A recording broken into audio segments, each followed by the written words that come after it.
ये क्लियर हुआ ना कि मतलब ब्रांच 1 डिग्री हो गया, बाजू में एक मिथाइल है, तो यहाँ पे Cl माइनस को एनफ साइट नहीं मिल रहा अटैक करने का। यहाँ 2 हाइड्रोजन जरूर है, बट यहाँ पे इतना हो गया कि मोस्टली SN1 ही चला जाएगा फिर।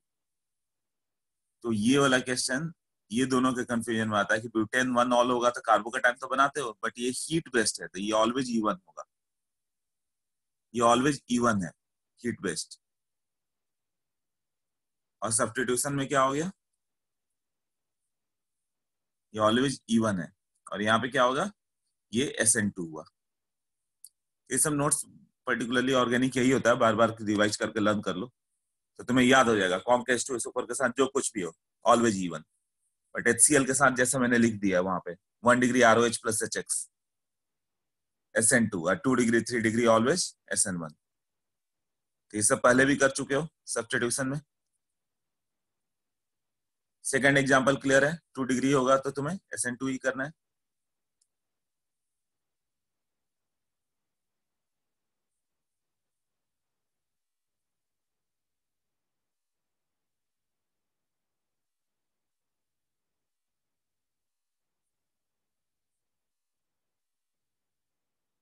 और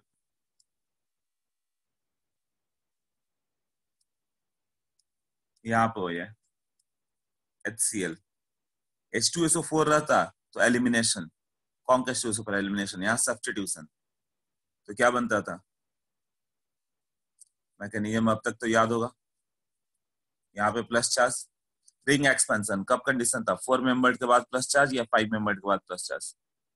रिंग कॉन्ट्रैक्शन 4 पे डायरेक्ट प्लस चार्ज या 7 पे डायरेक्ट प्लस चार्ज।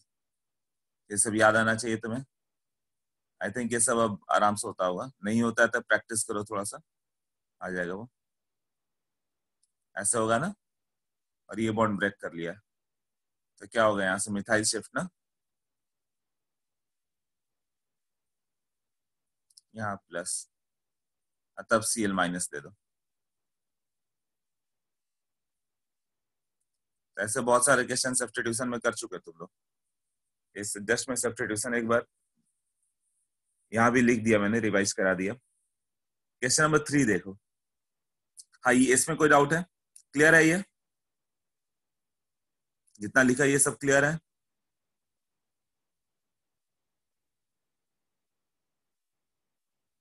हो गया ना, ये यदि तुम्हें ये सब क्लियर है तो समझो ऑर्गेनिक क्लियर हो चुका है, तुम्हें ज्यादा की जरूरत नहीं है, बस इसी के अराउंड घूमते रहता है आईटी।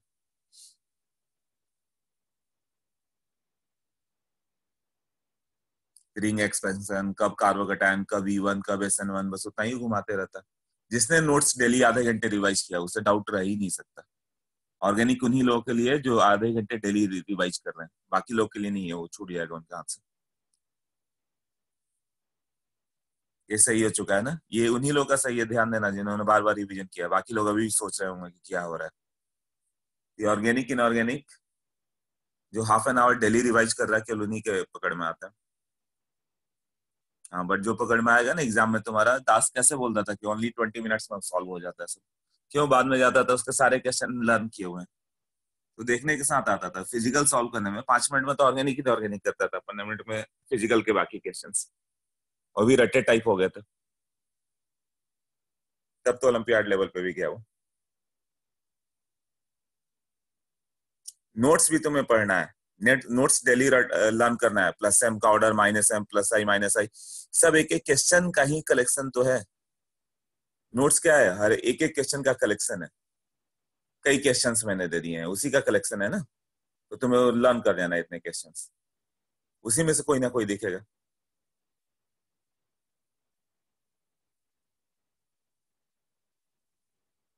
तो नोट्स से रटोगे तो ये इतने क्वेश्चंस लर्न करना काफी हो जाता है, उसके बाद MS1 एक्स्ट्रा लर्न करना है तो करो। मतलब एग्जाम में आए तो तुम्हें इतना सॉल्व ना करना पड़े, देखने के साथ लगे हाँ यहाँ एक्सपेंशन होगा, इधर मिथाइल होगा, तुरंत आंसर।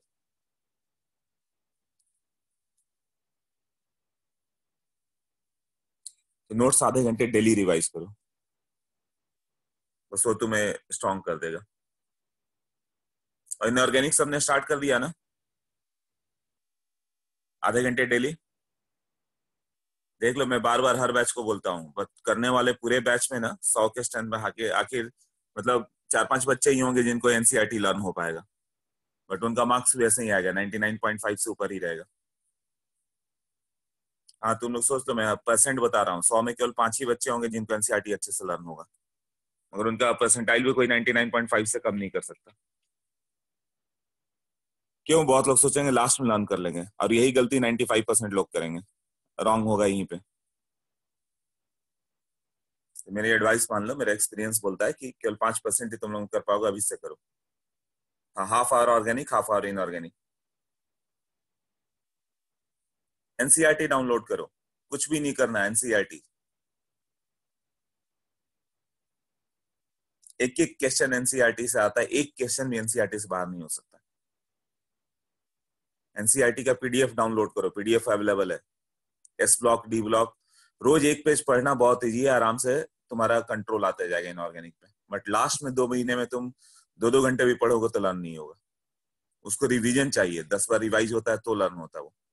पहली, दूसरी, तीसरी बार लर्न, तुम्हें लर्न करने के बाद भी लगेगा कि हाथ खाली है, कुछ भी नहीं याद है। वह धीरे धीरे वो पक्का होता जाएगा, जैसे ऑर्गेनिक धीरे धीरे तुम लोग का पक्का हो रहा है कि हाँ ऐसे एक्सपेंशन होगा, इधर होगा, ये ऐसे।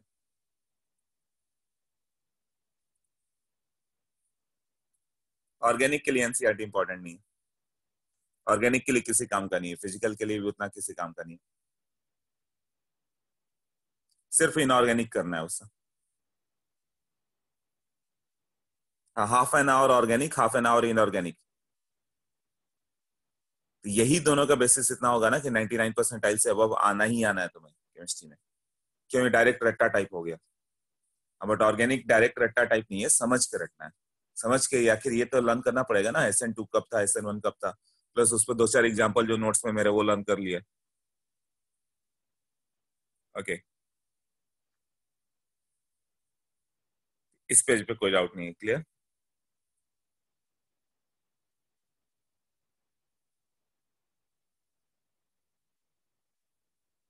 एनसीईआरटी 11th-12th का आएगा तुम्हें, उसका पीडीएफ मिल जाएगा। नहीं तो सिर्फ एनसीईआरटी का तुम गूगल पे लिखो, एस ब्लॉक एनसीईआरटी पीडीएफ आ जाएगा, पी ब्लॉक एनसीईआरटी पीडीएफ आ जाएगा। डी और एफ और मेटलर्जी, SPDF मेटलर्जी, एक और कोऑर्डिनेशन कंपाउंड, ये 6 चैप्टर चाहिए तुम्हें, वो मिल जाएंगे।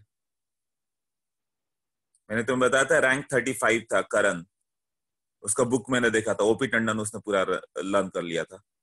मोटी सी, थोड़ी मोटी सी बुक आती है इनऑर्गेनिक की, मगर उस बुक को देख के कभी ये नहीं लगा गया था कि लेटेस्ट एडिशन है। 2011 की बात है, वो 2009 से 11 में पढ़ा था, बट वो 2009 का एडिशन लग ही नहीं रहा था वो। एनसीईआरटी से ही आता है ना, सिद्धेश पिछले बार आईटी लीडर में था, वही उसने सबको बताया। मैंने पहले ही से बोला था एनसीईआरटी की कोई भी क्वेश्चन, लोगों को लगा था ये क्वेश्चन एनसीईआरटी में नहीं है, बट वो लिखा हुआ था, वो सेंटेंस भी लिखा हुआ था। एक क्वेश्चन को लेकर डाउट हुआ कि शायद एनसीईआरटी से बाहर है ना, एनसीईआरटी से बाहर कभी आया ही नहीं है, ना आएगा। इनऑर्गेनिक, बाकी सब तो एब्सोल्युटली बाहर आएगा, बाकी सब तो एनसीईआरटी आ ही नहीं सकता। मतलब आएगा, 50% आता है मेंस में। ओके, ठीक है, इतना कर दिया कि अभी आधे आधे घंटे करते रहो। तो जो हाफ एन आवर रिवाइज कर रहे हैं उनके लिए ऑर्गेनिक एकदम जस्ट लाइक अ बून होता है, तुरंत वो कर लेते हैं। बाकी लोग के लास्ट में जाएंगे रिवाइज करने, मालूम चलता है अब तो कुछ भी नहीं हो सकता। ऑर्गेनिक यदि अभी तक नहीं रिवाइज किया आधे घंटे, तो अब तुम्हारा टारगेट बढ़ जाएगा, रोज 1 घंटे नोट्स रिवाइज करो। ऑर्गेनिक के लिए केवल नोट्स रिवाइज करते रहो। नोट्स साथ में एक और कलेक्शन ऑफ क्वेश्चन, जैसे मेरा सब पे एग्जाम्पल 4-5 है, तो बुक में कई आ जाएगा, कोई एक बुक साथ में लर्न है ना, कई बार रिपीट किया हुआ, अपना बुकलेट हो या MS चौहान हो, काम हो जाता, बुकलेट ही काफी है। स्ट्रिक्टली टू द सिलेबस रहेगा वो। चलो, ये हो गया। थर्ड एग्जाम्पल बताओ।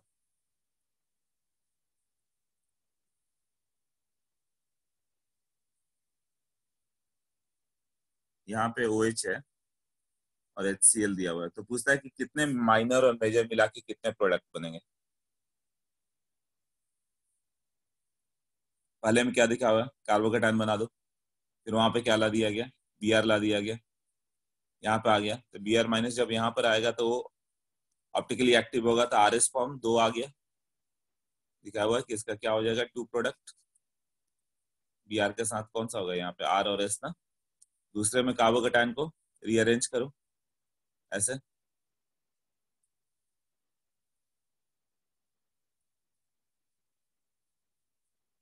तो रीअरेंज होकर वो इधर पहुंच गया, तो कार्बोकेटाइन कहाँ पे आया, इधर ना।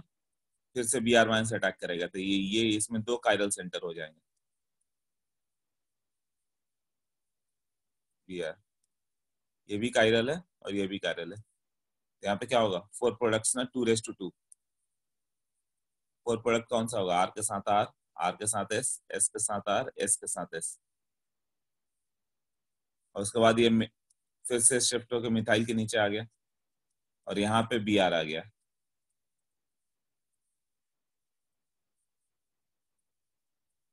तो ये वन प्रोडक्ट, यही मेजर है।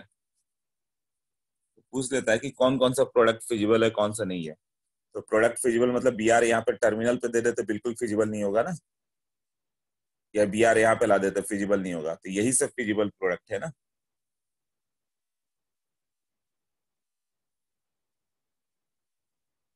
आर एस नहीं समझ में आया, वो एक पार्ट तुमने पढ़ा होगा,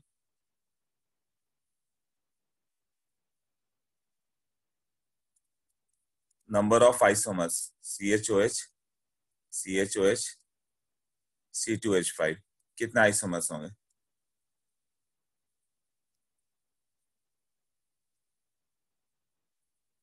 होता है 2:n, 2:2 मतलब 4। याद आया 2:2।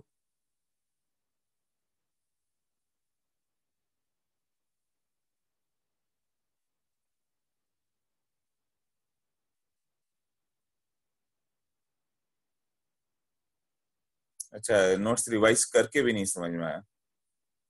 मैंने एक बार, अच्छा स्टीरियो केमिस्ट्री थोड़ा सा तुम लोग का तो चले गए थे, तो इस पार्ट को एक बार फिर से देख सकते हैं। जैसे कि CH3 है, यहाँ पे मान लो कि CH3 लिया, OH और OH ले लो, यहाँ पे C2H5 है, तो ये H और ये H हो गया, ये और इसका मिरर इमेज।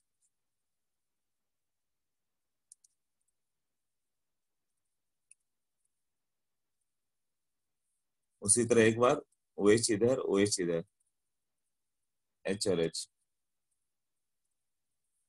ये और इसका मिरर इमेज।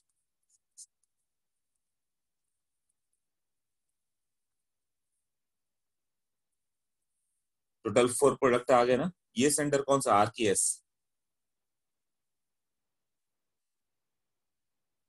एच ओरिजेंटल पे जो दिखेगा उसका उल्टा, फर्स्ट आर है, हाँ, ये नंबर 1 होगा, ये नंबर 2 हो गया, ये नंबर 3 हो गया। 1 2 3, इधर से आओगे तो कौन सा डायरेक्शन है, क्लॉकवाइज डायरेक्शन है, मतलब आर होना चाहिए, बट एच ओरिजेंटल पे इसलिए एस हो जाएगा ना। ये नंबर 1, इसका 1 पास ये 2 3, ये कौन सा डायरेक्शन है, क्लॉक का डायरेक्शन है, राइट डायरेक्शन है, बट एच ओरिजेंटल पे इसलिए एस हो जाएगा। ये कौन सा होगा,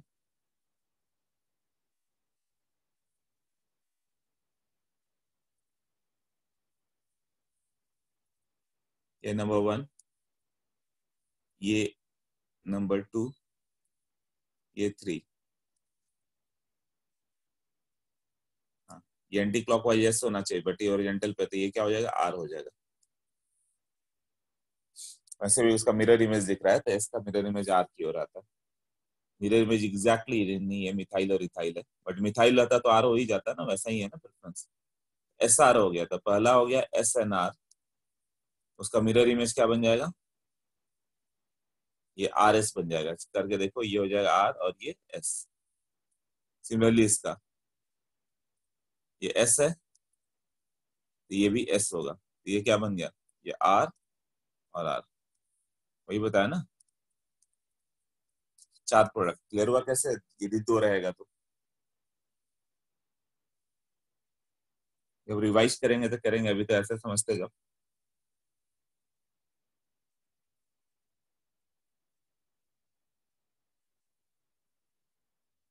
अच्छा सर ने ऐसे नहीं बताया था, अच्छा जैसे भी बताया हो।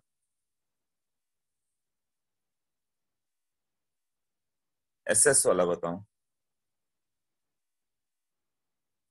हाँ तो जो ओरिएंटल होगा तो उसका उल्टा कर दोगे। तो ये जब एक बार ऊपर एस डिफाइन कर दिया हम लोगों ने कि यहाँ पर ये पार्ट एस है, ओ एच एच और ये है, तो ये पार्ट वही वाला पार्ट है ना, तो ये भी एस होगा। इसको बार बार क्यों करना? ये पार्ट एस पे चला गया ना। नीचे वाला पार्ट जब ये इसका मिरर इमेज, एस का मिरर इमेज आ रहा था, तो ये मिरर इमेज है नहीं। एक बार समझ गए कि ओ एच राइट में तो आ रहा है, तो ओ एच लेफ्ट में आएगा तो एस आएगा। करके भी देख लो, फिर बाद में करके नहीं देखोगे। कोई एक देख लिया तो उसको देख के सबका बता दोगे।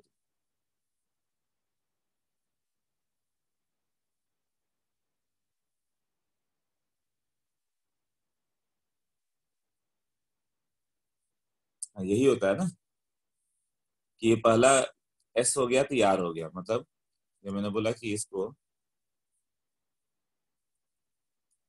सी H three C H O H, C H O H C H three है, तो यहाँ टू वेज है लिखने का, आर और एस, यहाँ भी टू वेज है। तो टोटल कितना होगा? इसका टू वेज और इसका two ways, two into two, four ways जाते हैं ना।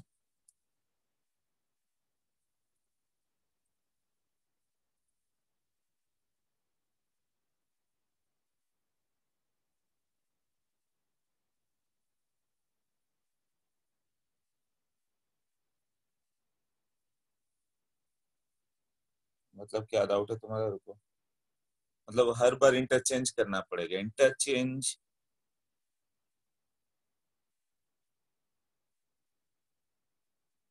स्टीरियो केमिस्ट्री का नोट चाहिए ना तुम लोग? अच्छा मैं भेजता हूँ आर्टिस्ट में। चेन बड़ी हो तो बहुत सारे ग्रुप्स अटैच्ड हो तो क्या करेंगे? अरे नहीं समझ में आएगा मुझे। लिखो, तुम एक काम करो, इस पे लिख के दिखाओ कौन सा बोल रहे हो तुम। कैसा चाहिए चेन बड़ा करके? हाँ अनुराग, इस बोर्ड पे लिख के दिखाओ या न्यू पे चले जाएं क्या? यहाँ पे लिखो। कौन सा आरएस नहीं समझ में आता, या डीएल जो भी है? नहीं लिख पाओगे? ऋषभ लिखो। मैंने ऋषभ चेन लिखने को बोला था, फोटोग्राफ बनाने को नहीं।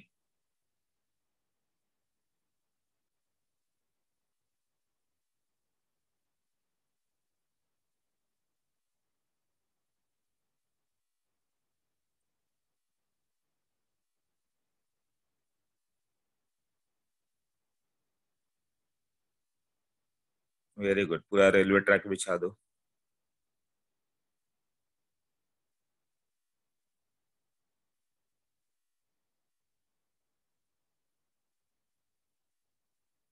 ओके।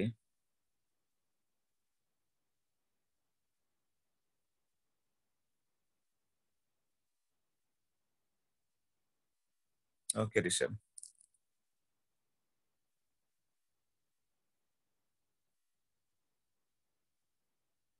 थोड़ा और लोग ट्राई करके बताओ, पहला का क्या है, दूसरा क्या है, तीसरा क्या है, चौथा क्या है, कितने लोग लिख पा रहे हैं?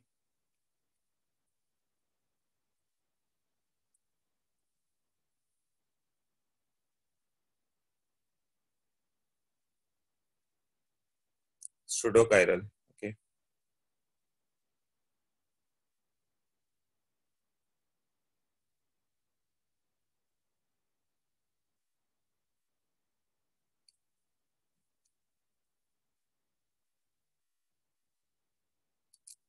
फर्स्ट का आर होगा। अच्छा सबका आ जाना, एक बार अटेम्प्ट तो ले लो।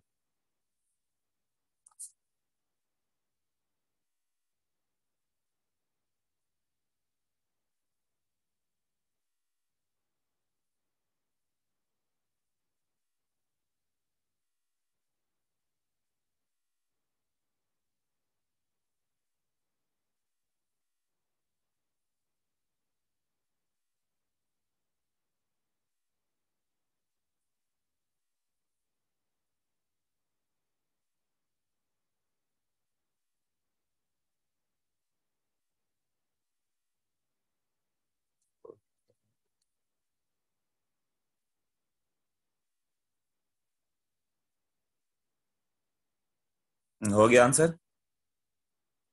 एस आर ये सब नहीं समझ में आया। ओके ठीक है, तो तुम सब पे इंडिविजुअली जाना पड़ेगा। जैसे फर्स्ट पे चलते हैं, तो फर्स्ट पे चले, ये ओ एच है, ये सी एच ओ, यहाँ कार्बन है इसके पास ओ है, इसके पास भी कार्बन है, तो प्रेफरेंस तो ओ का पहले आएगा। ये नंबर वन हो गया।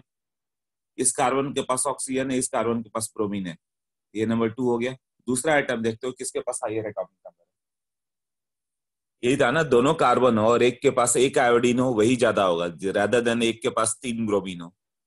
ऐड नहीं करते, देखते हैं दूसरे के पास सपोर्ट किसका है। एक के पास आयोडीन का सपोर्ट है, तो यहाँ एक के पास ब्रोमीन का सपोर्ट है, दूसरे के पास दो ऑक्सीजन का सपोर्ट है, तो ब्रोमीन का एटॉमिक नंबर ज्यादा है, वन टू और ये थ्री हो गया।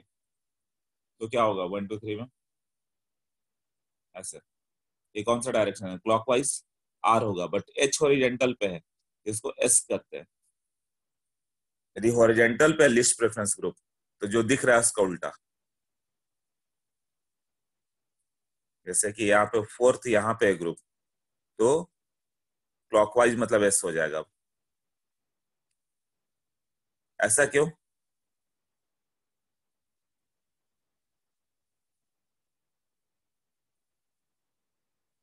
फोर यहाँ पे कहीं हो तो, या फोर ये दोनों में से कहीं पे होगा, तो क्लॉकवाइज मतलब आर और एंटी क्लॉकवाइज एस। हाँ, क्यों फोर्थ यदि तुम्हारे सामने है, तो फोर्थ एक्चुअली ऐसे तुम्हारे उभरा हुआ है। ये एच और एच कैसा है, इसको मान लो कॉपी पे रखा कि एच और ओ एच निकल के तुम्हारे सामने आ रहा है, तुम्हारे आईज में आ रहा है दोनों। तो तुम्हें एक्चुअली जो एच के अपोजिट जाके देखना है, मतलब कॉपी के उल्टा जाके देखना है। तुम देख रहे हो सामने से, तो जो सामने से दिख रहा है उसका उल्टा। सामने से तुम्हें क्लॉकवाइज दिख रहा है, आर दिख रहा है, बट उल्टा चले जाओगे अपोजिट साइड जाके देखने की कोशिश करो तो तुम्हें एस दिखेगा। ये समझ में आया ना, कि यहाँ पे एच क्या है, ये हॉरिजेंटल पोजीशन पे है, मतलब ये तुम्हारे आइज की ओर आ रहा है। इधर से देखना ही नहीं तुम्हें, एच का अपोजिट 180 पे जाना है, मतलब कॉपी के बैक साइड जाके देखना है। तो उस साइड से देखने की कोशिश करोगे इमेजिन करके, तो एस ही दिखेगा। या फिर एक ट्रिक बना दिया गया कि सामने से ही देख लो, जो दिख रहा है उसका उल्टा कर दो। तो सामने से क्या दिख रहा था, क्लॉकवाइज मतलब आर दिख रहा था, उल्टा करके एस कर दिया। पहला क्लियर है। तो दूसरा में क्या होगा, हाईएस्ट प्रेफरेंस ब्रोमीन। दूसरे में इस कार्बन के पास क्लोरीन है, और इस कार्बन के पास क्या है, ऑक्सीजन है और कार्बन है, ऑक्सीजन कार्बन, और इसके पास क्लोरीन है, तो इसके पास हाइयर एटॉमिक नंबर वाला है। तो ये वन, तो ये टू ना, ये वन, ये टू, थ्री कौन सा होगा, ऊपर वाला होगा। हाँ, तो वन से टू, टू से थ्री की ओर जाओ ऐसे। कौन सा डायरेक्शन है ये, क्लॉकवाइज आर, बट एस तो हॉरिजॉन्टल पे, तो जो दिख रहा है उसका उल्टा, एस होगा। अब मिरर इमेज लोगे तो ये एस का आर बन जाएगा, और ये एस भी आर बन जाएगा। अभी सबको क्लियर हुआ कैसे करना है।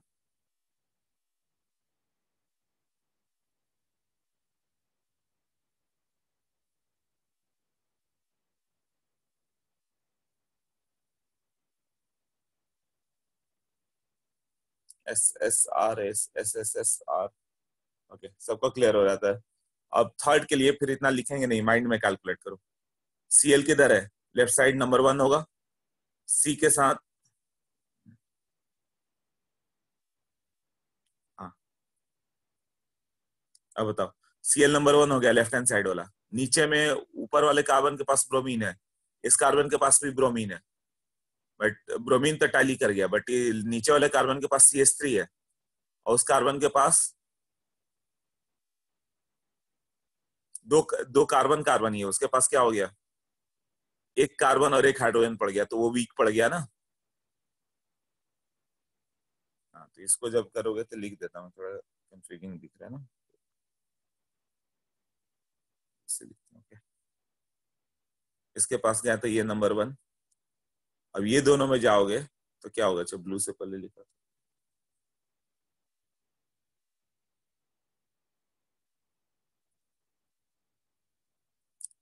हाँ, ये नंबर वन। यहाँ पे कार्बन के पास क्या है, ब्रोमीन है, और इस कार्बन के पास भी ब्रोमीन है, तो उधर टैली हो गया। अगले पे जाओ तो इसके पास कार्बन है, यहाँ अगले के पास कार्बन है। अब इस कार्बन के पास ऑक्सीजन हो तो थर्ड पार्ट हो गया, वो नहीं देखेंगे हम लोग।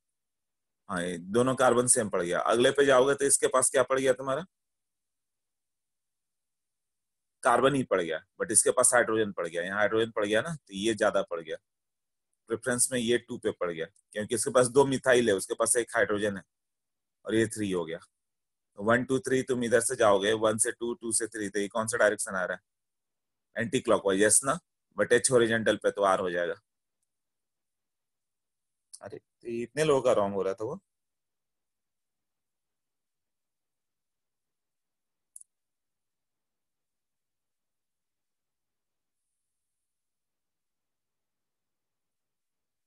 न्यू व्हाइट बोर्ड नहीं, सॉरी।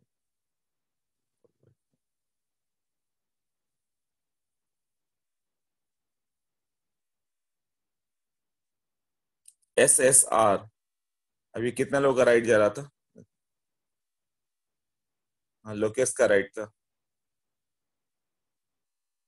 कौशल का भी, मतलब कई लोगों का तो क्लियर है। वेदांत तुम्हारा रॉन्ग हो रहा है, SSS। कौशल, लोकेश, और किसने सही किया, ऐश्वर्या, रितेश। तो कई लोगों का तो क्लियर है, सही तो है, नहीं तो इतना कैसे आ सकता था answer. Ayush, okay.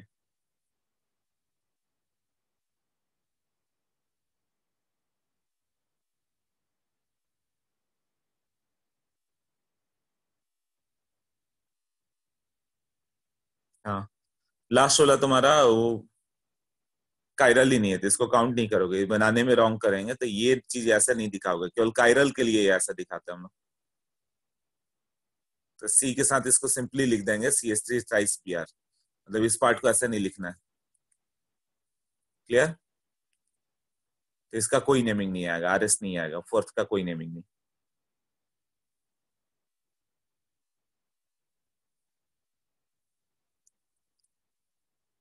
Not chiral, no RS।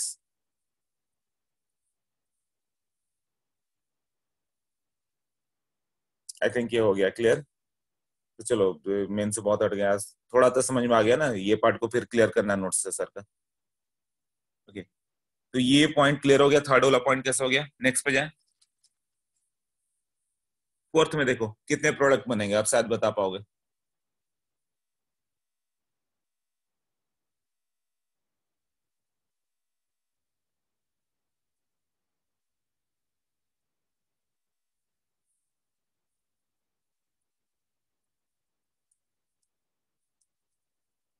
तो वैसे है,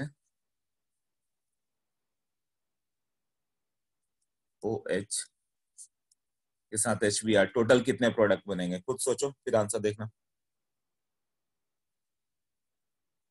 कार्बोकेटाइन बनाओगे, रीअरेंज करोगे, ऑप्टिकल एक्टिव ढूंढते हुए।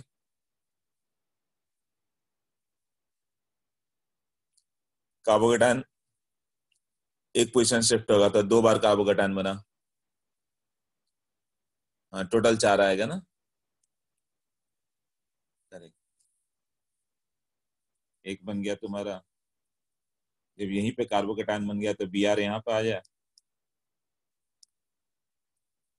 और एक में शिफ्ट कर गया, एक में Br यहाँ पर आ गया,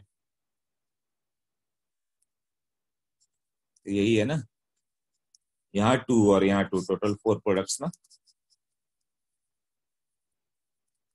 यहाँ RS का पेयर और यहाँ RS, बट मेजर क्या होगा, ये मेजर होगा। ओके, नेक्स्ट वन, एक और एग्जांपल दिया है, तो CH3, इसको थोड़ा सोचो, CD के साथ PH है, CH के साथ CH3, उसका ये पार्ट ऊपर और नीचे दिखाने का मतलब है कि इसका एक पार्ट फिक्स किया हुआ है। तो मान लो ये R था, ये R था, ऐसे करते हुए CH के साथ ये OH, ये भी R है, और CH3 है, तब HBr देंगे तो कितना आएगा। पहले पे कार्बोकेटाइन बनाओ, तो पहले का तो R और S चला गया, बट ये दोनों फिक्स है R, मतलब CH यहाँ पे इसको S नहीं ले सकते यार, फिक्स है तो R ही रहेगा। CH3 ये भी R ही रहेगा, बट यहाँ पे दो प्रोडक्ट आ गए, कार्बोकेटाइन बन गया तो फ्लैट हो गया, फिर दो साइड है अटैक करने का, तो यहाँ पे R और S आ गया, यहाँ दो प्रोडक्ट बन गया, R R R R R S, ऐसे ना। फिर हाइड्राइड शिफ्ट होगा, तब कितने प्रोडक्ट बनेंगे?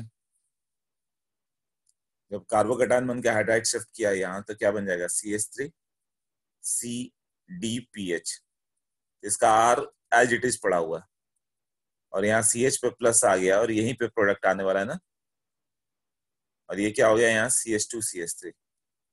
यहाँ पे जब Br आया तो क्या होगा? ये तो R फिक्स है ना, मतलब ये वाला R फिक्स है, और यहाँ पर क्या आ जाएगा फिर?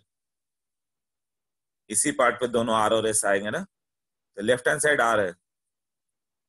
हाँ, अभी यदि आइसोमेरिज्म क्लियर हो गया है तो कर पा रहे होगे। तो ये लेफ्ट वाला R तो फिक्स रहेगा, यहाँ पे R और S दोनों आ सकता था, RR एंड RS।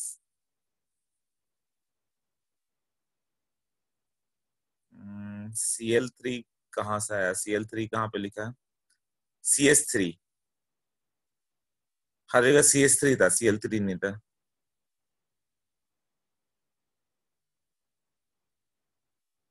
फिर ड्यूटेरियम शिफ्ट कर दो, ड्यूटेरियम शिफ्ट कर दोगे तो दो कायरल पड़ जाएगा अभी, CH3 C के साथ PH, अब इसका कायरलिटी RS चला गया, बट यहाँ पे CH के साथ D आ गया, तो ये दोनों बन जाएगा फिर, और इथाइल, तो Br माइनस आएगा, तो यहाँ पे कितने प्रोडक्ट होंगे? ये अभी बताया था जो, अब ये दोनों आर, टोटल 2 कायरल हो गए, तो 4 प्रोडक्ट ना, RR RS SR SS। अब इसका मीनिंग क्लियर हो रहा होगा, नोट्स में देख लो, लिखा हुआ है सही से।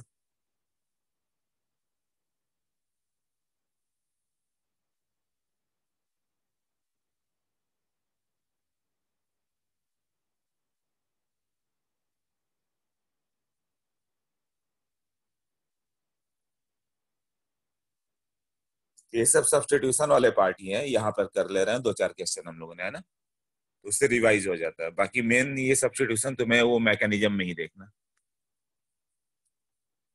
वहां पे और भी सम मिल जाएंगे तुम्हें। जैसे एलिमिनेशन करना होता है डिटेल में किया था, इधर थोड़ा सा करेंगे ना, बस रिवाइज करेंगे। हाँ, डी और एच अलग अलग है ना, जिसका एटॉमिक नंबर ज्यादा होता है उसका प्रेफरेंस ज्यादा है, तो डी का प्रेफरेंस ग्रेटर देन एच। जैसे बॉन्ड पेयर लोन पेयर में, बॉन्ड पेयर का प्रेफरेंस ज्यादा है, लोन पेयर का प्रेफरेंस कम है।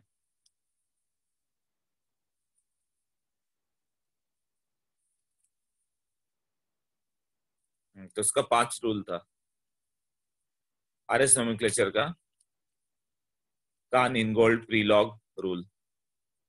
हायर एटॉमिक नंबर यदि सेम पड़ गया तो देखो अगले के पास क्या है, उससे डिसाइड हो गया तो ठीक हो गया, नहीं तो उसके अगले के पे जाओ। फिर bond pair is superior to lone pair, higher atomic isotope में हायर एटॉमिक नंबर।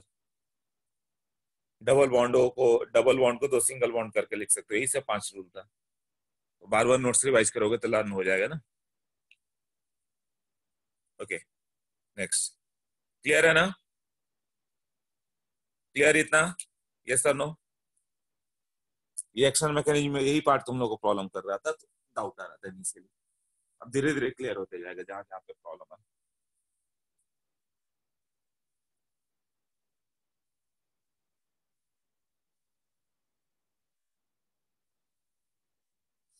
वैसे ये जो मैंने क्वेश्चन पूछा है ना, ये एडवांस में ही आएगा, मेंस वाले तो देखते ही हो कैसा होता है, सिंपल वाले। नोट्स भी रिवाइज है तो नोट्स मेंस के एक क्वेश्चन हो जाएंगे, नोट्स रिवाइज है तो, कोई बुक नहीं भी किया तो।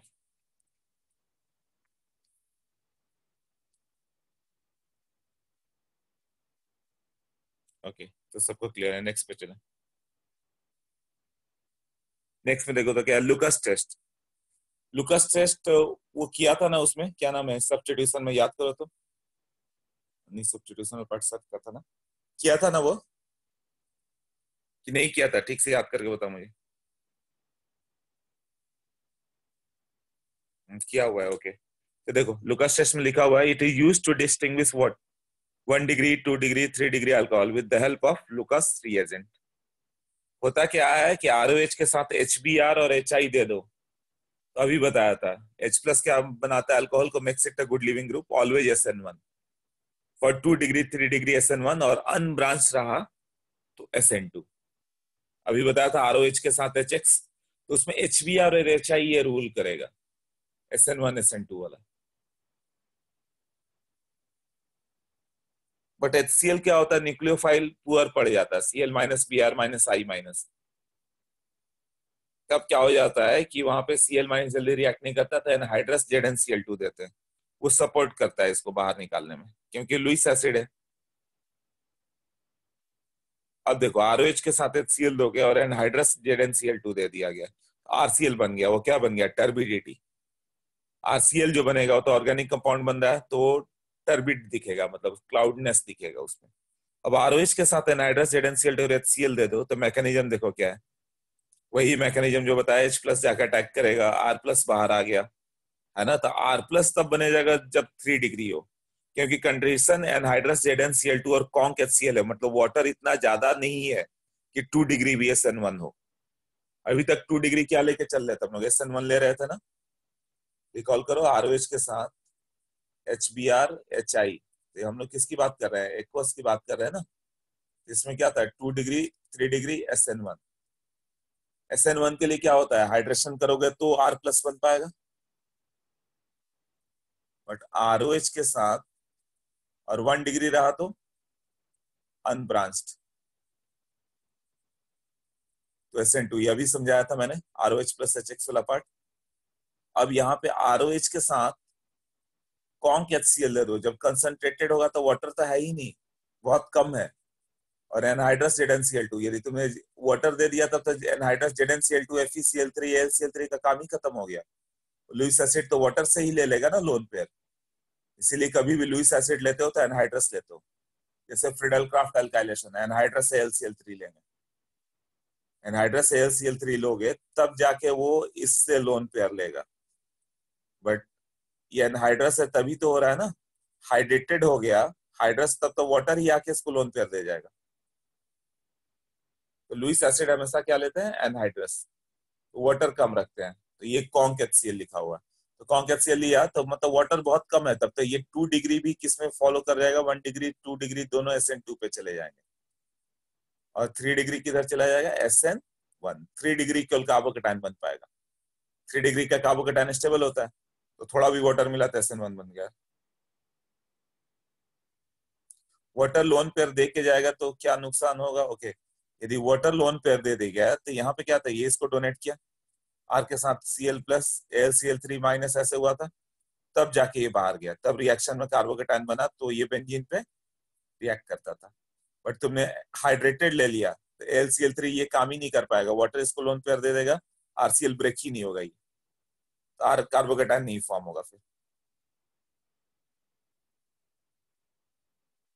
तो Friedel Crafts alkylation, halogenation, acylation, या यहाँ पर पूरे ऑर्गेनिक में जहां भी लुईस एसिड लोगे एनहाइड्रस लोगे, यदि हाइड्रेटेड ले लिया तो वही दोनों आपस में रिएक्ट कर जाएंगे।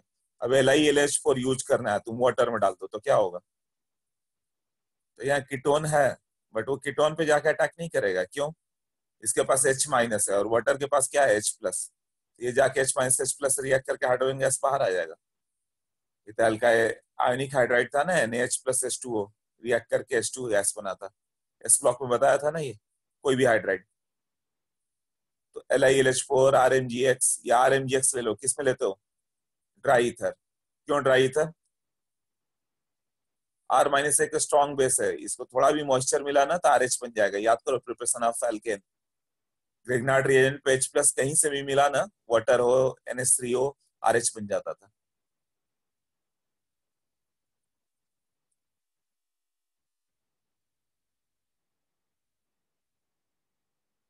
हाँ, तो लुईस एसिड LiLH4 RMGX हमेशा एनहाइड्रस होना चाहिए, वाटर बिल्कुल नहीं होना चाहिए। थोड़ा बहुत वाटर चलेगा, थोड़ा बहुत वाटर तो डाइल्यूटेड टाइप हो गया, वो जल्दी रिएक्ट नहीं करेगा, इसलिए इस केस में लुकास के टेस्ट में 1 डिग्री 2 डिग्री भी SN2 आएगा, कंडीशन ऐसा रखा हुआ है। तो नेक्स्ट में देखो क्या कर दिया गया, ROH के साथ जब HCl और एनहाइड्रस ZnCl2 दे दो,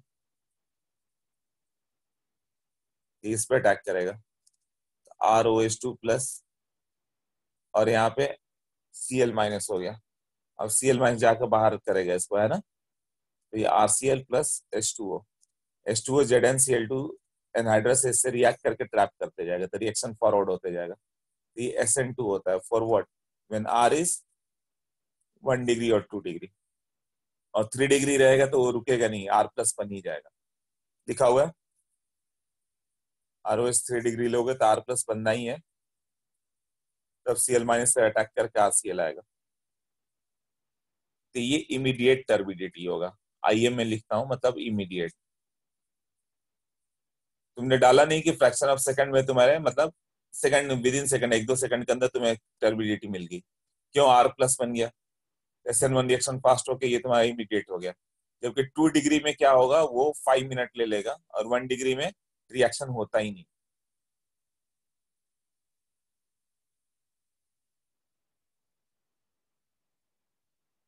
लॉन्ग टाइम होता है और नो आफ्टर हीटिंग। तो इसका क्या हो गया, 1 डिग्री अल्कोहल रहेगा तो क्या लिखोगे, नो टर्बिडिटी, या टर्बिडिटी आफ्टर 1 आवर, तो उतना कौन रुकता है ना।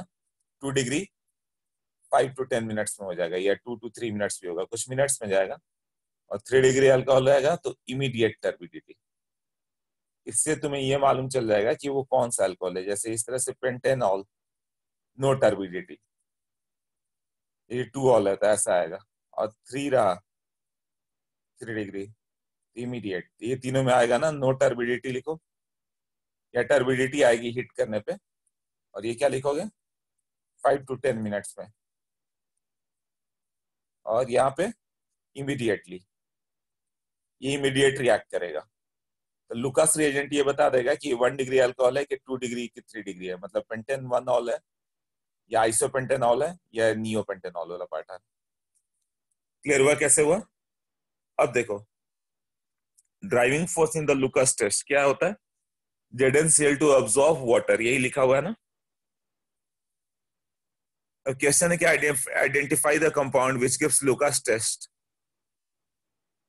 अब बताओ, जैसे CH3OH, तो मैंने दिया है टाइम LT, मतलब लॉन्ग टाइम, लॉन्ग टाइम मतलब नो टर्बिडिटी मान के चलो। तो मैकेनिज्म क्या था इसका, SN2। दूसरा एग्जांपल 1 डिग्री है, अगेन 1 डिग्री अल्कोहल का वही होगा, लॉन्ग टाइम, SN2। थर्ड क्या है, 2 डिग्री अल्कोहल है, तो 2 डिग्री अल्कोहल क्या होता है, 5 to 10 मिनट, तो 5 मिनट के आसपास आ जाएगा। मैकेनिज्म इसका भी SN2 ही जाएगा। फोर्थ क्या है, 2 डिग्री अल्कोहल, फिर से 5 मिनट SN2, यही होगा ना। फिफ्थ क्या होगा, 3 डिग्री अल्कोहल, तो ये तो तुरंत कार्बोकेटायन बनेगा। हाँ, तुरंत कार्बोकेटायन बना, तो इमीडिएटली, IM लिखा है ना, इमीडिएट। और मैकेनिज्म इसका क्या आ गया, SN1। तो SN1 केवल 3 डिग्री अल्कोहल का नहीं होगा, जहां जहां पे कार्बोकेटायन स्टेबल होगा। स्टेबल कार्बोकेटायन कौन सा दे सकता है, जो एरोमेटिक बन रहा हो।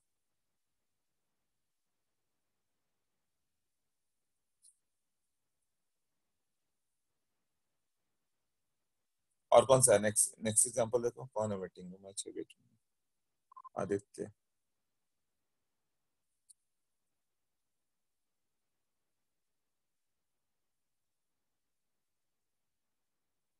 हाँ, ये तो हो गया, नेक्स्ट पेज पे जाओ।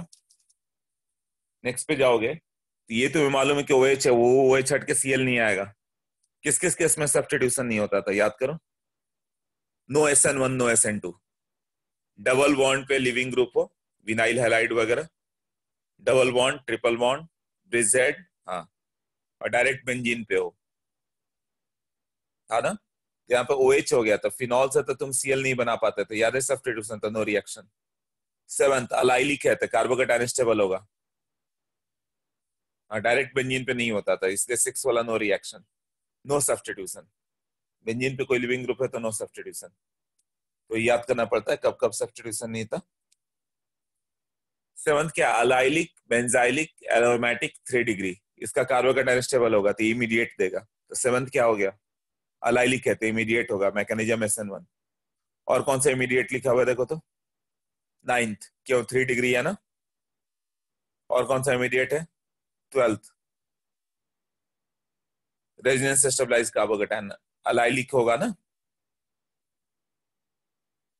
और 16 क्यों, OH हटा के प्लस रखो तो एरोमेटिक हो गया ना, ट्रोपीलियम आयन।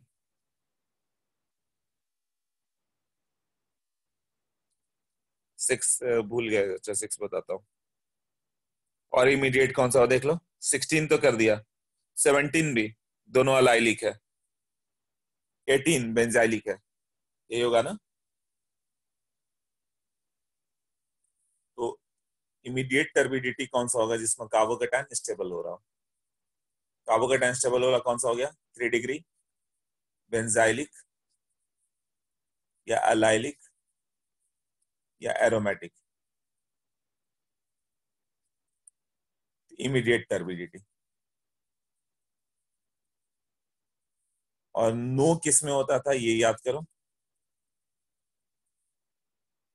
विनाइल ट्रिपल के साथ OH, क्योंकि यहाँ प्लस चार्ज अनस्टेबल होने वाला, no substitution, no SN1 no SN2, bridged पे रहेगा तो नहीं होगा, ऐसा था ना, ब्रिजेट पे। और कहां पर नहीं होता था, विनाइल बेंजीन पे, इस पे भी डबल बॉन्ड था ना, यहाँ भी OH होगा HCl के साथ, नो रिएक्शन। ये लिस्ट याद होगा नो सब्स्टिट्यूशन का। 7th में SN1 होगा, 7th अलाइलिक, SN1 लिखा हुआ है वो, 7th इज अलाइलिक, यहाँ कार्बोकेटायन बन जाएगा ना ये वाले लिस्ट में, SN1 है 7th। एर्थ वाला 2 डिग्री है तो 2 डिग्री 5 मिनट लेता है, 9th 3 डिग्री है तो इमीडिएट होगा, 10th अगेन 2 डिग्री है तो 5 मिनट।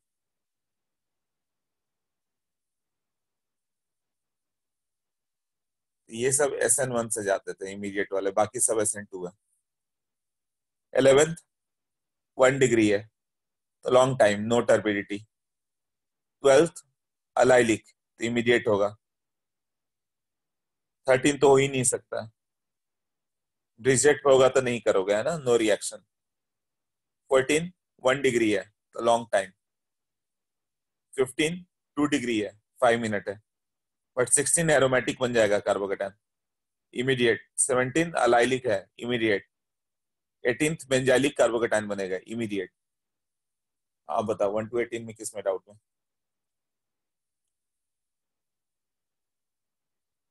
7th में SN2 क्यों नहीं होता है, 7 कौन सा है, अरे अलाइलिक है, कार्बोकेटायन बनेगा ना वो,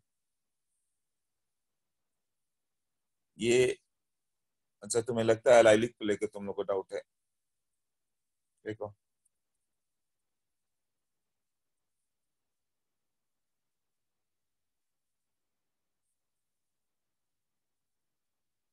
इस केस में H2O दे दोगे तो SN1 होगा वेरी फास्ट, बट इसको तुम OH माइनस दे दो तो ये SN2 जाता है, यही है ना।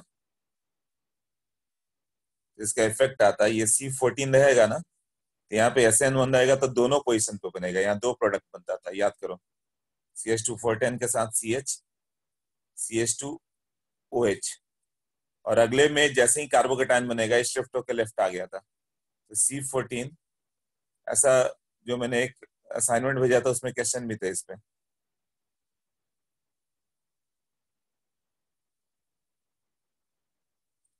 इसका नेम हो गया SN1 डैश या SN1 प्राइम।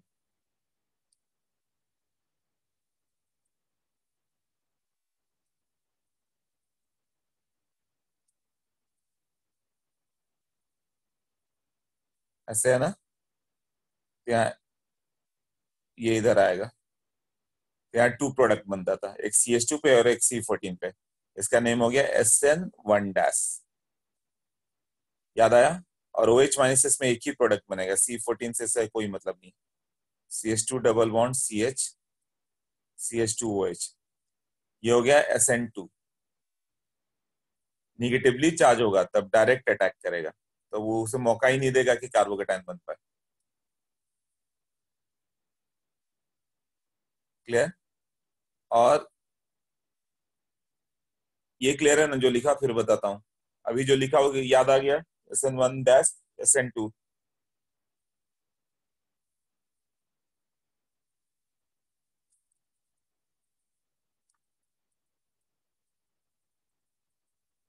अब ये हिंडर्ड हो जाए ना, हिंडर्ड एलाइलिक, तो SN2 डैश होता था।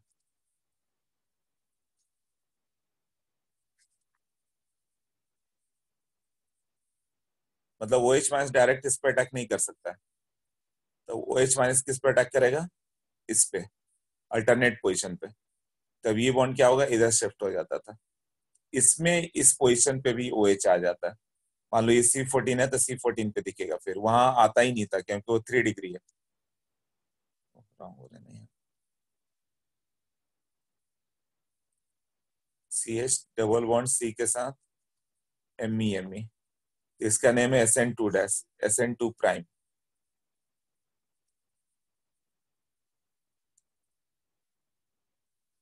SN2 डैश SN1 डैश ये था। अब तुम्हारा डाउट सेट 7th क्लियर कर पाऊँ। 7th में क्या है? हाँ, CH2OH के साथ ही है। CH2 डबल बॉन्ड CH2OH हो गया, तो यहाँ कार्बोकेटायन स्टेबल बनेगा ना?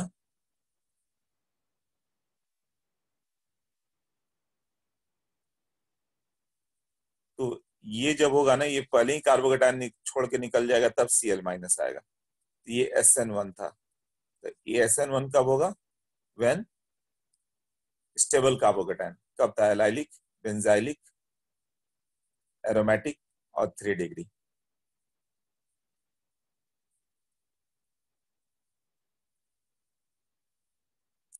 तो इमीडिएट टर्बिडिटी था इसमें। हाँ शिवम, अभी क्लियर हुआ? इमीडिएट टर्बिडिटी था। तो 7th वाला कौन सा होगा? एलाइलिक है ना? 7th एलाइलिक है, 17th एलाइलिक है, या 18th बेंजाइलिक है। तो यहाँ कार्बोकेटायन स्टेबल होने वाला था, तुरंत H2O निकल के कार्बोकेटायन बन जाएगा। समझ में आया? और क्या डाउट आया था किसका?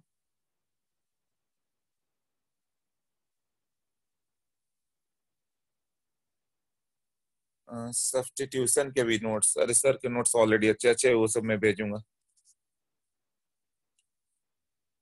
18th SN1 कैसे हो गया? 18th SN1 कैसे हो गया? बेंजाइलिक कार्बोकेटायन बना ना। तो बेंजाइलिक कार्बोकेटायन क्या होता है? स्टेबल होता है। तो जहां कार्बोकेटायन स्टेबल हुआ, 3 डिग्री, अलाइलिक, बेंजाइलिक, एरोमेटिक, तुरंत SN1 को फेवर करेगा। 13 नहीं समझा आयुष? 13 कौन सा है? हाँ, ब्रिजहेड पे आएगा ना। तो ब्रिजहेड पे कभी सब्स्टिट्यूशन होता है क्या? No SN1 no SN2। Bridgehead वाले पे कोई SN1 कोई SN2 नहीं होता। तो नो सब्स्टिट्यूशन कब होता है, वो लर्न करना होगा। आयुष का भी बता दिया। 6 का रीजन, 6 क्या था? 6 मतलब तुम्हें ये चीज याद करना होगा कि इसमें नो सब्स्टिट्यूशन था। हिंडर्ड ABMO आता था इसमें। मतलब CH2 डबल बॉन्ड CH कहीं पे Cl हो जाए तो नो सब्स्टिट्यूशन है ना। मतलब इसको OH माइनस करोगे तो ये इसको जाके ऐसे सब्स्टिट्यूट नहीं कर सकता है। रीजन DBC, हिंडर्ड ABMO, ये सब रीजन है। No SN1 no SN2। SN1 इसलिए भी नहीं कि कार्बोकेटायन अनस्टेबल होगा। तो विनाइल, अराइल सब में यही कैसे, ये Cl होगा, तो यहाँ भी क्या होगा? ये क्लोरीन DBC वाला है। यहाँ पे क्या होगा? DBC। जब तुम वाटर या OH माइनस दोगे तो no substitution. Double bond character है ना, जल्दी बाहर जाएगा नहीं। बट इसका एक प्रोसेस करेंगे हम लोग इस चैप्टर में। 300 डिग्री सेंटीग्रेड, 300 ATM दे दो, तब ये Cl रिप्लेस हो जाएगा बाई OH माइनस। तो सब्स्टिट्यूशन होगा। तो ड्रास्टिक कंडीशन हुआ ना। हीट और प्रेशर देके तब तो किसी को किसी में कन्वर्ट कर दो। मैटर है कि हम लोग का नॉर्मल टेम्परेचर पे होता है कि नहीं। ये डॉस प्रोसेस अभी इस चैप्टर में करेंगे हम लोग।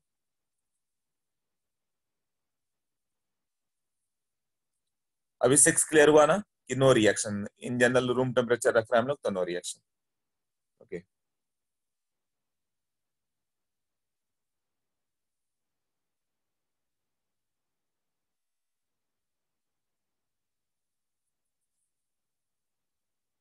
नेक्स्ट वाला हंस-डी का रिएक्शन बता दिया था, एक बार देख लो। बोरोनिन हंस-डी का रिएक्शन वो क्या है? Decarboxylation reaction. क्यों? CO2 बाहर आ गया, प्लस हैलोजिनेशन रिएक्शन, हैलोजन उसमें इंट्रोड्यूस हो गया, तो Br2 या Cl2 इन CCl4 दे दिया गया। तो सिल्वर सॉल्ट रहे या लेड रहे, दिया हुआ है ना भाई, RBr RCl बना दोगे। तो सिल्वर सॉल्ट बनाना कैसा है? एसिड ले लो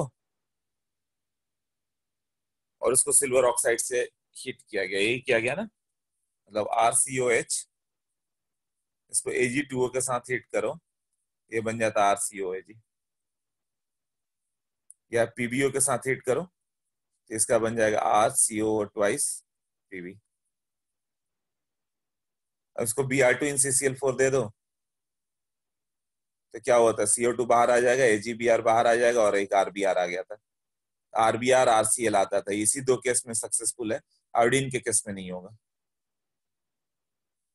okay, yield of the halide किसका ज्यादा होगा? 1 degree, then 2 degree, then 3 degree. क्यों? इसमें फ्री रेडिकल बनता है। ये क्या आ जाएगा, एक minute, 1 degree, then 2 degree, then 3 degree. RX पे ये जितना 1 डिग्री की ओर है उतना आराम से रिएक्शन होगा। इसका मैकेनिज्म देखो, उससे क्लियर होगा।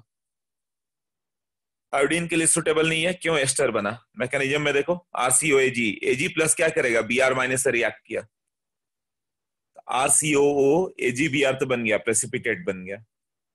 तो रेस्ट Br यहां पर आ गया तुम्हारा, Br माइनस जो है, तो OBr बन गया, एसाइल हाइपोब्रोमाइड। बट ये मॉलिक्यूल बना जरूर, बट अनस्टेबल होगा। क्यों? O और Br में क्या होगा? हाँ, O और Br में क्या होता है तुम्हारा? बॉन्ड लोन पे रिपल्सन होता है, तुरंत ब्रेक होगा। तो फ्री रेडिकल ब्रेक हो गया। RCO फ्री रेडिकल हो गया तो तुम्हें मालूम होगा क्या रेडिकल बनता है। और एक बार R रेडिकल बन गया, अब ये प्रोपोगेशन स्टेप होगा। R radical another RCO Br पे अटैक करेगा, और Br वहां पे क्या होगा? RCO को बाहर, RBr अलग कर देगा यहाँ पे। तो R रेडिकल को अटैक करना है तो जितना 1 डिग्री की ओर होगा उतना वो बेटर अटैक कर पाएगा। जितना हिंडर्ड होगा, जितना 3 डिग्री R रेडिकल है, उतना कम अटैक कर पाएगा। प्रोपोगेशन स्टेप लास्ट वाला देखो, RCO Br के साथ R रेडिकल। मतलब पहले स्टेप में तो RCOAg था, वो माइनस Ag प्लस है। यहाँ क्या है? Br प्लस Br माइनस, ऐसे ब्रेक होगा ना ये स्लोली। तो ये AgBr निकल गया, तो पहले तो RCOBr होगा, वो तो इनिशिएशन है। प्रोपोगेशन में क्या हो गया? यही ब्रेक हो गया, किसमें? RCO radical plus Br radical. अब RCO Br है, अब इसमें इसका R रेडिकल अटैक करेगा, तो इसको अटैक करना है ना, इस पार्ट को। जितना 1 डिग्री होगा उतना बेटर ना, तो ये RBr आएगा। ऑब्जेक्टिव आया था, तुम्हें याद आना चाहिए, RCO रेडिकल आ गया। उसके बाद से फिर से ये स्टेप रिपीट होगा, यहाँ से जो R रेडिकल बन रहा है ये पार्ट, वो किसी और पर अटैक करेगा। हाँ, बट यदि RCOI ले लो, आयोडीन ले लो, तो क्या होगा? ये बॉन्ड बहुत ही वीक होगा। तो ये जो पार्ट हो गया ना, ये डायरेक्टली ब्रेक हो जाएगा RCO रेडिकल और आई में, सबके सब इसमें ब्रेक होंगे, तो सबके सब R रेडिकल आ रहा है, तब यही दोनों कंबाइन करना स्टार्ट कर देगा। तो वह एस्टर का प्रोपोर्शन बन जाता है। मतलब ये अटैक करने वाला पार्टी नहीं बना कि R जाके आई पे अटैक करे, इसके लिए आयोडीन बचे तब तो अटैक करेगा। ये वाला स्टेप, RCOI रहे तो ना, OI एकदम अनस्टेबल है, तुरंत ब्रेक हो गया, तो मोस्टली तो ब्रेक होकर R रेडिकल बन गया, तब तो ये दोनों मिलकर एस्टर ही बनेंगे ना। यहाँ तो R अटैक करके RI बना ना, इसलिए आयोडीन के साथ इट इज नॉट सुटेबल। क्यों? Ester is also form. Clear हुआ एस्टर क्यों फॉर्म हो गया? RCOI लोगे तो ये हाईली अनस्टेबल बॉन्ड है। बॉन्ड एनर्जी क्या होता है? डाउन द ग्रुप डिक्रीज होता है ना। क्लियर हुआ? Highly unstable. ये ब्रेक होकर सबके सब इसमें आ गए, सबके सब ये आ गए, तो ये R रेडिकल बन गया था, कुछ R रेडिकल इस पे रिएक्ट करके एस्टर बन रहा है। यदि 2 मोल RCOAg ले लिया जाए और I2 ले लिया जाए, RI ही मेजर हो जाता है, बल्कि RCOR ही मेजर आ जाता है, और RI माइनर रहता है। बट ये दोनों एक एक मोल ले लो, आरसीओ एजी और आई2, तो आर आई मेजर होगा। बट आर आई मेजर होगा और एस्टर माइनर होगा, फिर भी सिग्निफिकेंट अमाउंट में होगा, दोनों सिग्निफिकेंट होंगे। ये तो वेस्ट होने लगा ना, हम लोग आरएक्स नहीं मिल पा रहा है ना, तो आयोडीन के लिए इट इज नॉट सुटेबल। आप पूछो डाउट।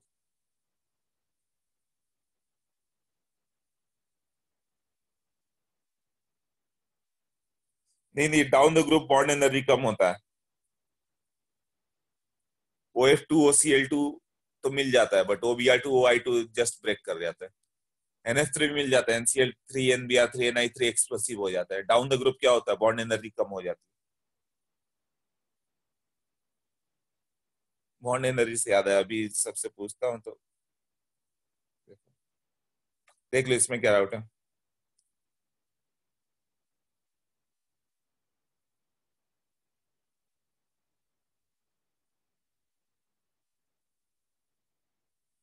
आयोडीन के लिए आरसीओ, एक मिनट क्या पूछा तुमने। आयोडीन के लिए आरसीओ का बॉन्ड क्यों नहीं ब्रेक होता है? आरसीओ का आयोडीन के लिए कौन सा ब्रेक किया मैंने, ये देखो।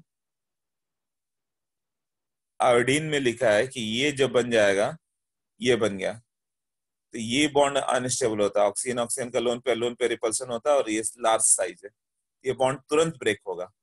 मतलब रैपिडली 90% मॉलिक्यूल ऐसा चले गए, 10% बचे हुए हैं, 10% की ओर आर आई तो आ जाएगा ऐसा करते हुए। मतलब एक एग्जांपल दे रहा हूँ, तो ये रेस्ट जो होगा तुरंत आर रेडिकल बन जाएगा। तो ये और ये जैसे ही बनेगा आर रेडिकल, किसी और रेडिकल से रिएक्ट करके ऐसा बन सकता है।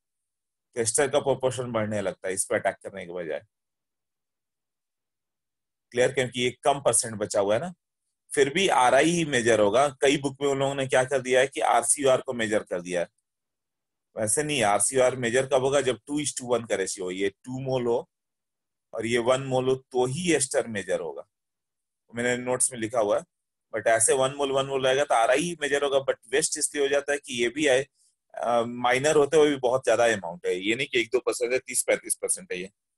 तो ये सिग्निफिकेंट नहीं पड़ पाता हम लोग के लिए।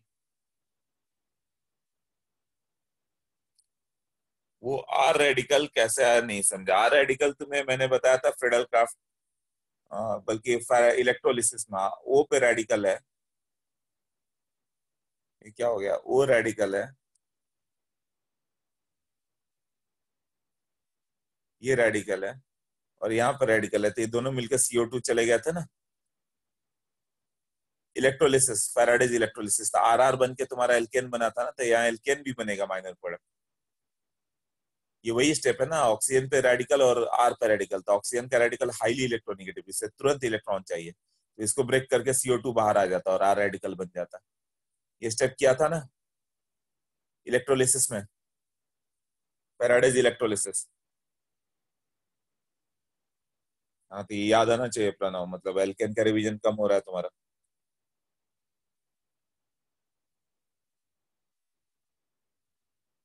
Bond energy is inversely proportional to stability. Product ज्यादा स्टेबल होगा, मतलब किसकी स्टेबिलिटी उस पर डिपेंड करता है, रिएक्टेंट की प्रोडक्ट को बोल। प्रोडक्ट स्टेबल होगा तो बॉन्ड एनर्जी कम होगी, तुरंत ब्रेक होता है। ओके, नेक्स्ट में क्या है फिर? हाँ, तो वो मैंने दिखा दिया। इसके बाद वो दिखाया कि 2 मोल दोगे तो क्या बन जाएगा, RCOR बन गया है ना। और I2 के साथ 1:1 देखो तो RI ही मेजर होगा। बट 2 मोल दे दिया जाए तो RCOR ही मेजर होगा। बट ये मेजर हो गया, ये नहीं कि एस्टर बनाने का मेथड लिख दें। कई बुक ने वो भी लिख दिया कि ये इससे एस्टर बना सकते नहीं, इसमें कई बाई प्रोडक्ट आते हैं, तो एस्टर बनाने के लिए it is not a good method. उसका रिएक्शन का नेम क्या हो गया, Simonini reaction, halogen exchange reaction. ये बताया था फिंकलस्टीन वाला ना, देख लो। NaI था,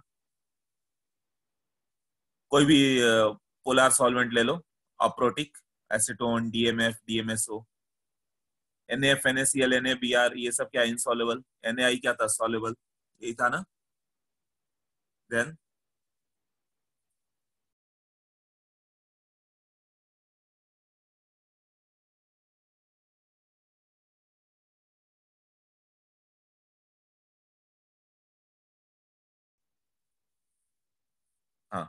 NaI सॉल्युबल इन एसीटोन है, तो एसीटोन में NaI ही डालोगे तो डिसॉल्व होगा, तो ये सिर्फ आयोडीन एक्सचेंज कर सकता है। किसी और को डाल दो तो रिएक्शन ही नहीं होगा, क्यों? वो प्रेसिपिटेट ही रहेगा। मतलब कि RCl प्लस NaBr एसीटोन ले लो, तो ये डज नॉट डिसोसिएट, तो रिएक्शन होगा क्या? जब ब्रेक ही नहीं हुआ तो रिएक्शन कैसे होगा? कोई रिएक्शन नहीं होगा। तो सिर्फ out of this NaF, NaCl, NaBr, NaI, Fajans rule, solubility किसका ज्यादा आएगा? Covalent character down the group increases. यदि ऐसा डीएम एसीटोन या डीएमएसओ टाइप लोगे तो इसको सॉल्युबल बनाएगा, ये मोर कोवैलेंट है। ऑर्गेनिक सॉल्वेंट में सॉल्युबल हो जा रहा है, ये तीनों इनसॉल्युबल हो जा रहा है। तो ये याद कर लेना, NaI सॉल्युबल, रेस्ट इनसॉल्युबल है। हाँ, ये लर्न करना है, इसका रीजन लर्न करना है तुम्हें कि क्यों NaI ही करता है। तुम्हें ये देख के नहीं बता सकते कौन सा सॉल्युबल कौन सा इनसॉल्युबल, इसका कोई फॉर्मूला नहीं है। ये तुम्हें केमिस्ट्री में लर्न करना पड़ता है कि अच्छा NaI का कोवेलेंट कैरेक्टर बढ़ गया, ऐसे तो NaBr भी सिग्निफिकेंट है ना, बट फिर भी ये डिसॉल्व नहीं हो पाता। ये सब आयोनिक की ओर ज्यादा चल जाते हैं, कोवेलेंट की ओर ज्यादा चला जाता है। तो जब कोवेलेंट हो गया तो ये ऑर्गेनिक सॉल्वेंट में डिसॉल्व हो गया, ये ब्रेक हो जाएगा, बट रेस्ट डिसॉल्व नहीं हो सकता है। RCl ले और I माइनस दे दो, तो ये क्या बन जाएगा reaction? Ri plus Cl minus, तो ये I माइनस पुअर न्यूक्लियोफाइल है ना, नॉन पोलर सॉल्वेंट ले, तब तो रिएक्शन होगा ही नहीं। रिएक्शन किसकी ओर होगा? मतलब ये बैकवर्ड की ओर ज्यादा होगा, फॉरवर्ड की ओर कम जाएगा। बट यही चीज को एडवांटेज हम लोग ने क्या बना दिया, NaI दे दिया, तो Na प्लस I माइनस है, एसीटोन दे दिया, तो क्या बन जाएगा ये Ri प्लस NaCl। अब NaCl प्रेसिपिटेट हो गया, तो ये ओवरवे कर देगा, ये इतनी ज्यादा एनर्जी रिलीज होगी कि ये प्रोसेस आराम से हो जाए, even I minus weak nucleophile होके भी इसको रिप्लेस कर रहा है। तो ये प्रोसेस किसके लिए? Only iodine exchange. ये क्लियर हुआ? NF, NaCl, NaBr is insoluble, NaI is soluble. अब वहां पे लिखा हुआ नेक्स्ट पेज पे I माइनस क्या होता है? वीक न्यूक्लियोफाइल है, सो I माइनस सब्स्टिट्यूट नहीं कर सकता Cl माइनस Br माइनस को, but NaCl, NaBr since precipitate बन रहा है इसलिए रिएक्शन फेवर्ड होगा। ये मैकेनिज्म क्या हो गया? SN2, NaI एसीटोन में बताया, SN2 मतलब क्या होगा? इन्वर्सन प्रोडक्ट बना दो। इन्वर्सन प्रोडक्ट कैसे बनाओगे इसका? ये Br हो गया, HD CH3, NaI एसीटोन, ये तुमने सेम लिख दिया तो ये रॉन्ग हो गया, ये तो रिटेंशन है ना, ये नहीं चलेगा। क्या करना होगा इसमें? एक एक्सचेंज कर दो तो इन्वर्सन हो गया। एक एक्सचेंज किसका कर सकते हो? H और D का कर दो, ICH3, D और H, ये करेक्ट है। और क्या कर सकते हो? किसी कोई एक एक्सचेंज इसका कर दो H के साथ, CH3 और D का, ये भी करेक्ट है ना। एक और एक्सचेंज चाहो तो तुम ये दोनों को ऊपर नीचे कर दो, इसको CH3, इसको I, H और D, तो ये करेक्ट है। ये लिखना बताया था ना, इन्वर्सन प्रोडक्ट कैसे लिखना है, वहीं पे लिख दो उसको और कोई एक एक्सचेंज कर दो, इन्वर्सन हो गया।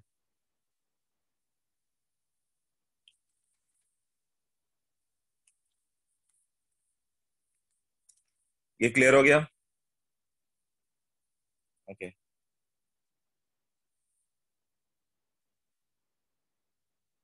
नहीं नहीं, ये सब पहले के क्वेश्चन है, यहाँ जस्ट रिवाइज करा रहा हूँ। नोट्स में 2 बार इन्वर्सन कर दिया है, कौन सा? Inversion product is formed H के साथ D, CH3 के साथ, हाँ ये सही बोला तुमने। नोट्स में एक पॉइंट रॉन्ग हो गया। यस प्रणव, उस नोट्स में देखो, ये जो है ना, इसको ये लिख दो, ये 3 प्रोडक्ट लिख सकते हो। जो नोट्स में लिखा हुआ 2 बार उसको चेंज कर दिया गया, तो वो प्रोडक्ट नहीं होगा। नोट्स वाले को थोड़ा करेक्ट करो। CH3 और Br है ना, तो CH3 और I को लिख देते ठीक था, बट H और D को मेंटेन करना था, गलती से D और H को भी एक्सचेंज मार दिया गया, तो रॉन्ग हो गया नोट्स में। तो नोट्स में जाके ये तीनों रिएक्शन लिख दो, हो जाएगा। ये 3 प्रोडक्ट लिख देना कि ये सब प्रोडक्ट होंगे।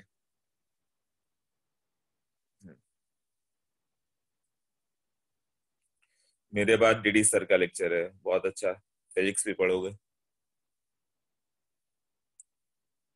कितने बजे से? नोट्स में ये वाला जो क्वेश्चन लास्ट में डिस्कस किया, उसके सॉल्यूशन में ये जो आंसर दिया हुआ गलती से रिटेंशन कर दिया गया, 2 एक्सचेंज मार दिया गया।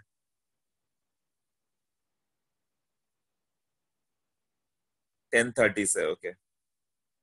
हाँ, इसमें 2 एक्सचेंज मार दिया गया, वो नहीं करना, एक ही करना। कौन सा? जो लास्ट में मैंने दिखाया, ये लास्ट में 3 टिक किया ना, ये 3 लास्ट में 3 प्रोडक्ट है। अच्छा, 10-15 से है, ओके। चलो, we are going to leave. ये कर लोगे ना अभी? ठीक है, इसका आगे कर लो, अभी तक मैं रिवाइज। अच्छा, ये तो फिजिकल प्रॉपर्टी स्टार्ट कर रहे हैं ना। पिछले बार कहाँ तक किया था? यहीं तक किया था ना, प्रिपरेशन ओवर किया था। हाँ, तो प्रिपरेशन देख लो। प्रिपरेशन में ये लास्ट वाला पेज, यानी टाई और एसीटोन, ये सब पहले किया हुआ हम लोग का। इस पे क्वेश्चन भी कर चुका है। Rate of racemisation is equal to 2 rate of reaction. इतना तक पढ़ के आओ, कल फिजिकल प्रॉपर्टी से कर लेंगे, ओके। तो सिंस टेस्ट इस संडे नहीं था, इसलिए फिर से बेटर रिवाइज करा दिया मैंने जो पहले का था, बट आगे तक का करके आओ। हाँ, कल का लेक्चर का टाइमिंग क्या रखना है बताओ? सुटेबल टाइम क्या है तुम लोग का?